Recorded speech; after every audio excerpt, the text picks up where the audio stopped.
Hey everyone, it's Arfan. I'm so glad you're here. Let's talk about potty training, a topic every parent faces at some point. So much of the advice out there is more folklore than fact, passed down for generations. Today we're busting those myths and focusing on what science actually says about potty training. We'll dive into the real research, debunk popular myths, and give you expert-backed tips to make this journey smoother and more positive. A science-based approach isn't just more effective, it also means less stress and guilt for you as a parent. When you understand the why behind potty training, you can approach it with more confidence and joy every single day. Let's kick things off by addressing a topic that causes a lot of confusion and pressure for parents everywhere. One of the biggest potty training myths out there is the idea that there's a specific magic age when every child should be ready to start using the potty. The truth is, there's no universal age when every child is ready to ditch diapers and make the leap to using the toilet. Readiness for potty training is all about your child's individual development, not about reaching a certain birthday or hitting a specific number on the calendar. Kids need to be physically able to hold their bladder and bowels for a reasonable amount of time before they can succeed at potty training. They also need to be able to cognitively connect the urge to go with the action of using the potty, which is a big developmental step.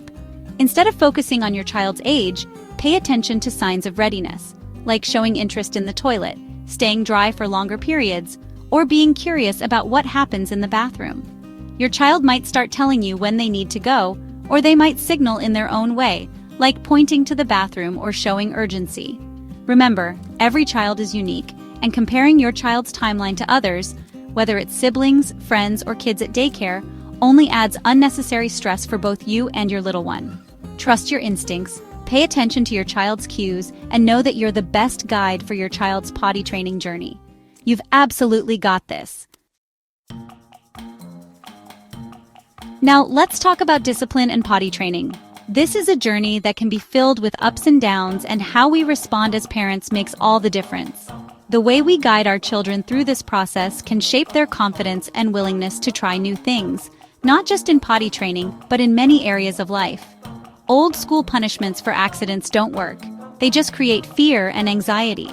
When a child is scolded or shamed for having an accident, it doesn't teach them what to do next time. Instead, it can make them feel embarrassed or even scared to try again, which can slow down their progress and make the whole experience stressful for everyone involved. Potty training is a new skill, like riding a bike. Just as we wouldn't expect a child to hop on a bike and ride perfectly the first time, we can't expect them to master the potty without a few mistakes along the way. Every child learns at their own pace, and it's important to remember that accidents are a normal part of the learning process. Would you punish a child for falling off a bike? Of course not. Instead, you'd offer a helping hand, a hug, and words of encouragement. You'd remind them that falling is just part of learning, and that you're proud of them for trying. The same approach works wonders with potty training.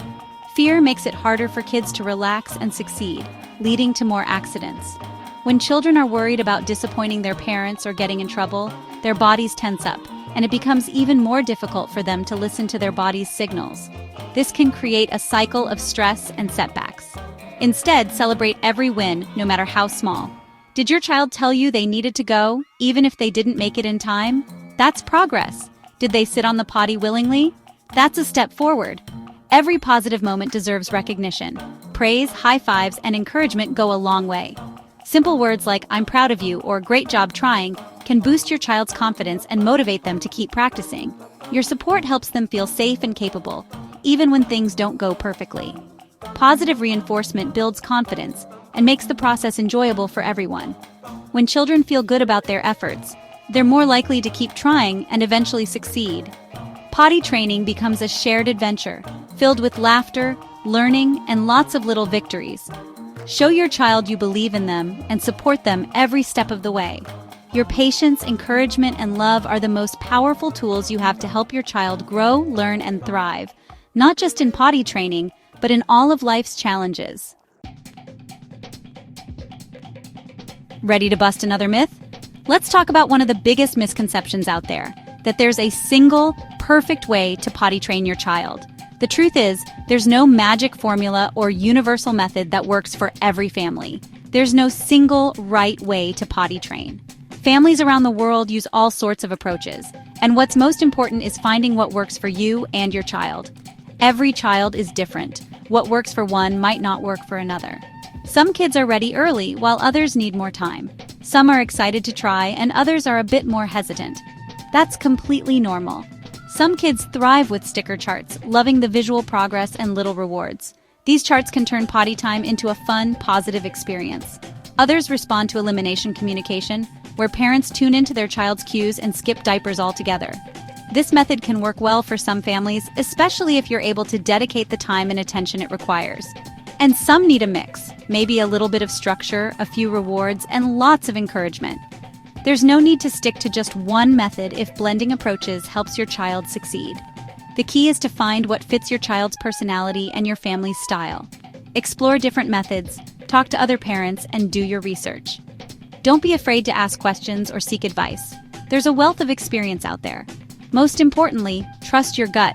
You know your child best. Flexibility is crucial. If something isn't working, it's okay to pause, switch things up, or try again later. What works today might need tweaking tomorrow. Kids grow and change quickly, and your approach can evolve with them. Potty training isn't about perfection, it's about progress. Every small step forward is a win, even if there are a few setbacks along the way. Be patient and willing to adjust your approach as needed. Your calm support and encouragement make all the difference. Celebrate small wins and keep moving forward. Every sticker, every high five, and every proud smile is a step in the right direction. Remember, every step is progress. Trust yourself, trust your child, and know that you're both learning together on this journey. As we wrap up, remember, potty training can feel overwhelming, but you don't have to be perfect. Approach it with love, patience, and grace for your child and yourself. Celebrate every little victory and trust that your child will get there in their own time. Take a deep breath and trust your instincts. You've got this.